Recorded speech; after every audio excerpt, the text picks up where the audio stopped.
Hello guys, आज का एक और वीडियो है क्लास 10 इंपॉर्टेंट क्वेश्चन के ऊपर बेस्ड। देखो ये कैसे सॉल्व करना है, ये one of the best question है।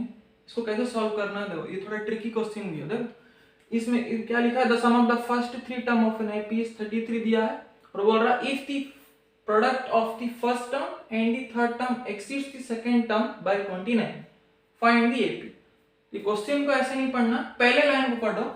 सम of the first three terms of AP 33 हो तो क्या होगा बोल रहा। दिया क्या है, first three terms of an AP दिया 33। फर्स्ट थ्री टर्म्स क्या हो सकता है, a माइनस डी, a और a प्लस डी। ठीक है, तो यहाँ लिखना है एग्जाम में, let the first three terms are a minus D and a plus D. ये फर्स्ट टर्म, ये सेकंड टर्म एंड ये थर्ड टर्म। ठीक है, तो according to given information we have, ऐसे लिखना है, according to given information we have क्या क्या दिया है, sum of the first three terms of AP 33 दिया, that means this plus this is equals to 33। First term plus second term plus third term, first three terms को अगर हम add करते हैं तो कितना आएगा 33 वैल्यू अगर हो बोला तो 33।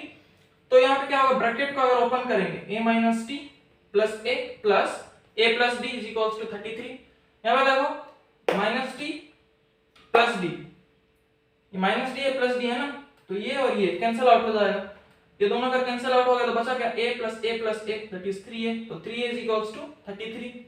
तो a इज इक्वल्स कितना होगा 33/3, सो 3 1 जा 11 जा, तो a का वैल्यू कितना आया 11। a क्या है यहाँ पे, first term of an AP, a को first term of an AP बोलते हैं ना, तो a का वैल्यू आ गया 11।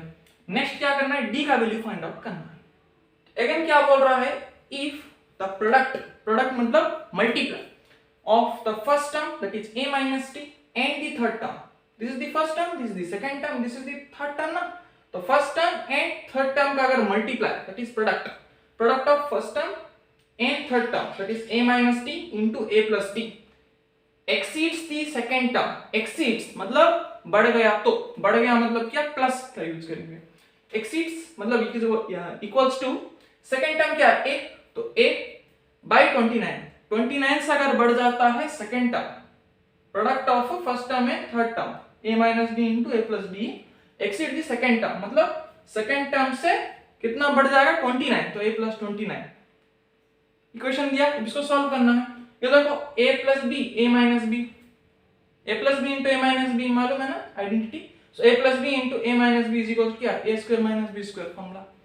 ठीक है, तो a plus B into a minus B is equal a square minus B square, वही फॉर्म में यहाँ पे देखो a minus T a plus T, इसको a सोचो इसको b सोचो, तो a plus B a minus B that is equals to a square minus b square use करो, तो a square minus b square है ना, तो a square minus d square होगा is equals to RHS a plus 29। उसके बाद a का value कितना आया था, 11 आया था, तो a का वैल्यू 11 सब्स्टिट्यूट कर देंगे a के प्लेस में, तो 11 का स्क्वायर हो जाएगा minus b square is equals to 11 plus 29। तो 11 का स्क्वायर कितना 121 minus D square is equals to 11 plus 29 is 40, तो यहाँ पे 40 डाल दिए। उसके बाद क्या करना है, RHS पार्ट को LHS में लाएंगे तो क्या होगा, साइन ऑपोजिट हो जाएगा, यहाँ पे प्लस 40 है, RHS में प्लस 40 है, LHS में अगर ले जाऊंगा तो माइनस 40 हो जाएगा।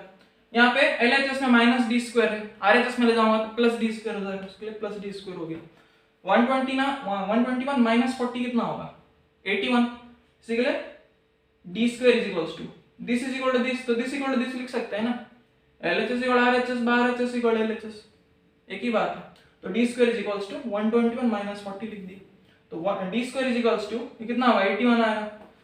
क्या हम 81 को LHS में ला सकते हैं, यस LHS में अगर लाएंगे तो क्या होगा माइनस 81 is equals to 0।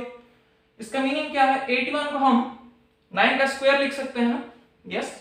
उसके बाद क्या करेंगे, a square minus B square form में, देखो a square minus B square formula क्या है, a plus B a minus B, इसको a सोचो इसको b सोचो, तो क्या होगा a प्लस बी मतलब d plus 9 into a minus B मतलब क्या, इसको a सोचो इसको b सोचो, तो d प्लस 9 d माइनस 9, ये फॉर्मूला को यूज किया उस फॉर्म में ला लिया, इज इक्वल्स टू 0। इसका मीनिंग क्या है, d plus 9 is equals to 0 होगा। अगर d प्लस 9 इक्वल टू 0 हो गया तो क्या होगा, d is equal to minus 9 होगा, और अगर d minus 9 is equals to अगर 0 हुआ तो d का वैल्यू कितना होगा 9 होगा, तो d का दो वैल्यू आ रहा, माइनस 9 एक आएगा प्लस 9 एक आएगा, इतना हो गया। a का वैल्यू मिल गया, d का दो वैल्यू मिला, हमको क्या बोल रहा है एपी फाइंड आउट करना। तो ये भी आराम से फाइंड आउट हो जाएगा। अगर हम d का वैल्यू +9 लेके चलते हैं, if d is equals to +9 अगर हो, a का वैल्यू कितना 11, तो फर्स्ट टर्म क्या आएगा 11, ये a का वैल्यू 11, 11 माइनस 9, किस 9 को अगर हम पकड़ के चले तो 11 माइनस 9 कितना होगा 2, 2, ठीक है। उसके बाद यहाँ पे 11 11 है, यहाँ पे अगर 11 होगा 11 प्लस d का वैल्यू अगर 9, तो 11 प्लस 9 इज 20। अगर d का वैल्यू 9 पकड़ेंगे और a का वैल्यू 11 अगर हम पकड़ेंगे तो इस तरह से कितना आएगा 11 माइनस 9 2 आएगा, यहाँ पे 11 आएगा, 11 प्लस 9 20 आएगा।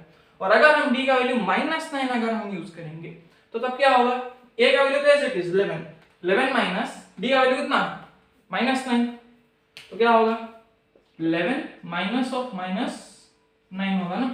a का वैल्यू कितना 11, माइनस को यहाँ पे माइनस डाला, d का वैल्यू कितना -9, तो यहाँ पे d का वैल्यू -9 डाला, तो माइनस एंड माइनस प्लस होगा, तो 11 प्लस 9 होगा इज इक्वल्स टू कितना आएगा 20 आएगा, इसलिए यहाँ पे 20 लिखा। सिमिलरली इसको फिर a का वैल्यू कितना है 11 है ना, इसलिए 11 रहा, a प्लस b, a कितना है 11 है, तो 11 प्लस, तो यहाँ पे आ जाएगा 11 प्लस d का वैल्यू कितना है, अगर हम -9 पकड़ के चले तो -9, तो 11 प्लस माइनस माइनस होगा, तो 11 माइनस 9 इज 2, तो 2 यहाँ पे आएगा वैल्यू, ठीक है। तो ठीक है, AP का वैल्यू 2, 11, 20 होगा अगर D का वैल्यू 9 होगा और A का वैल्यू 11 होगा, और अगर D का वैल्यू -9 होगा तो A का वैल्यू तो 11 ही है, D का वैल्यू अगर -9 होगा तो 20, 11, 2 आएगा।